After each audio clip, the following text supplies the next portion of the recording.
Doreen, you are also born HIV positive. Yeah. So we just tell us a bit about your background and your story.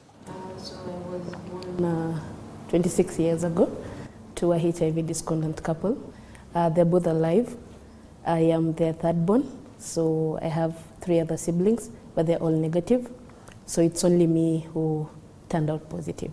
They didn't know that I was HIV positive until when I was 8. So I got an infection called herpes zoster, and I had to go get tested. So at the hospital, the doctors were like, how about we just test her for HIV? And my parents were like, okay, just test her, because I was a very sickly child. So all the time, I was, one infection after another. So they were like, okay, just test. So the test came out positive. My parents were told, now you will have to also get tested. At that time, my father was preparing to leave the country.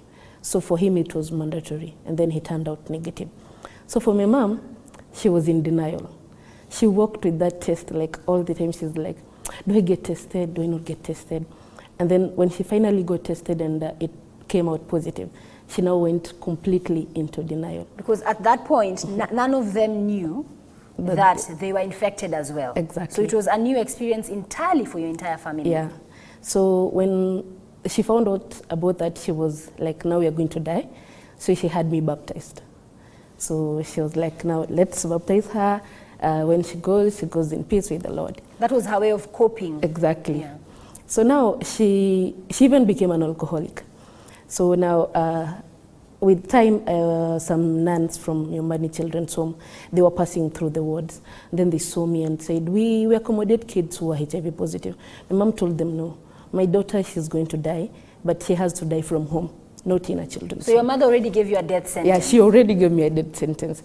And then the doctors didn't even make it easier. They were like, if she reaches 12, then you're good to go. But before then, it could go either way. It could go either way. The nuns though took me in. I used to go there, get supplements, Septrins, because there were no ARVs at that time. So you would still live at home, but go for treatment? Yeah. So I'll go there, interact with the other kids. But now, me, I don't know why I'm going there. Because nobody had disclosed nobody had disclosed that you're HIV positive. Yeah. So now the disclosure happened 5 years later when I was 13. So when you were going to the treatment center to get your medication, how did they explain that to you? Because at that point, you didn't know you were HIV positive. They used to tell me I have skin cancer because my skin had some issues. And then they later graduated and told me I have a heart problem. So now the doctor disclosed to me and told me, Doreen, you're HIV positive and you got it from your mom and you're going to have to take some medication for the rest of your life. At that time, it didn't hit me in How old were you then? I was 13. It did not hit me in a negative way. I was like, it's okay. At least now I've stopped taking those Septrins. And now, my mom used to treat me to some kuku chicken when we used to go to hospital. So it was a good thing. I knew there is guaranteed chips and chicken. So unfortunately, now and then the doctor told me, don't tell anyone you're HIV positive. So now I couldn't tell anybody I'm HIV positive. I'm going to Form 1 the following year, and my mom refuses to let me go to a boarding school. And there was that dream of going to boarding school, having your own box and everything. So why did the doctor tell you not to tell anyone? And why didn't your mother also want you to go to a boarding school? My mother still had the fear of me passing on, and the doctors were afraid of the stigma. And they were like, I will not handle the stigma.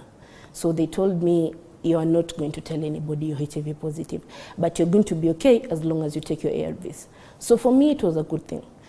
So the first year, Form 1, Form 2, I went to a day school.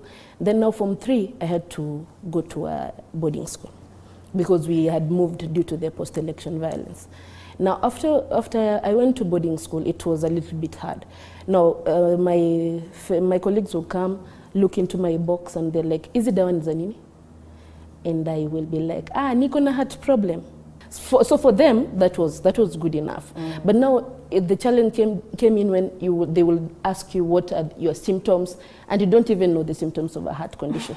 So kapo naambia nina feeling weak kidogo, but you're just filling in the gaps. Yeah, but you don't know what exactly happened and you can't tell. So one time I asked a friend of mine in school, what would you do if you found out your friend is HIV positive?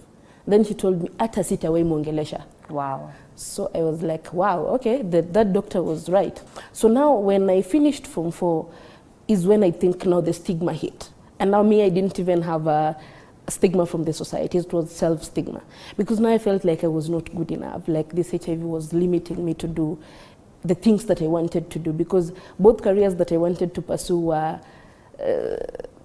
they were hindered by the fact that, hey, you're HIV positive, people are going to know that. Which careers are these? The first, I wanted to be a journalist.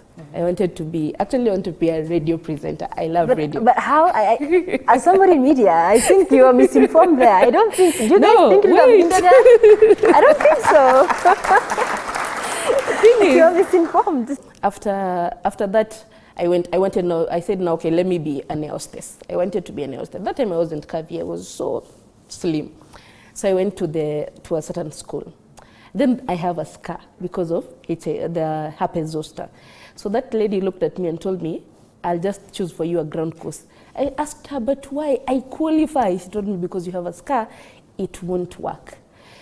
So I told her, okay, I don't want a ground course.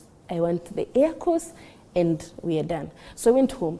Now I felt, sasa hii HIV, now what else do I do that people won't know me, people won't judge me for how I look? And then I saw on TV the story of Babu Waloliondo.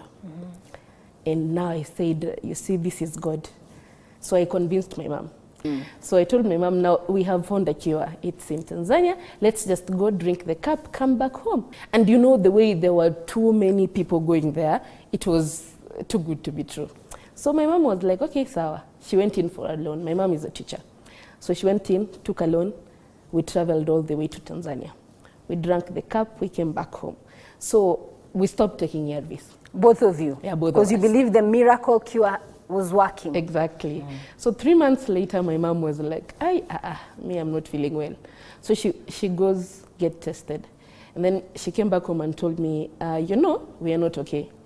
I asked her why. She told me, because I got tested today and the test is still positive. So it's better we go back to taking our medication. I told her, me, I'm not going back. I am on a break. So I took a 2-year break from taking my medication. How did that affect your health? I got pneumonia later on and it was really bad. So by the time I was taken back to the hospital, the doctor was like, I thought you were told this is a lifelong thing. I told him yes, but I just got tired. And you know, when you start taking ARVs, these doctors don't tell you that at some point you will have to deal with yourself as a person and the denial, and you feel like you're not good enough. So nobody prepares you for that. So by the time I'm going back to medication, I still wasn't ready. I felt like, if there was a way out, I would take that one. So I just went back because I needed to be okay. By that time, my viral load was so high. So I went back to taking my medication. And a year later is when I started talking about my HIV status. And by that time now I had come into terms that, you know, HIV is here to stay. It is a very small virus, but I am giving it a lot of power over me. And now there are people who are okay. Like if you look at my mom, she is so okay, you will not even think that. So you had to now accept it more as a lifelong condition. Exactly, as a lifelong condition. As opposed to a death sentence. Exactly. So I told myself, I am giving HIV the power over me, and yet it's my guest. I am its host. So why am I giving it so much power? And after that, I just took a 360.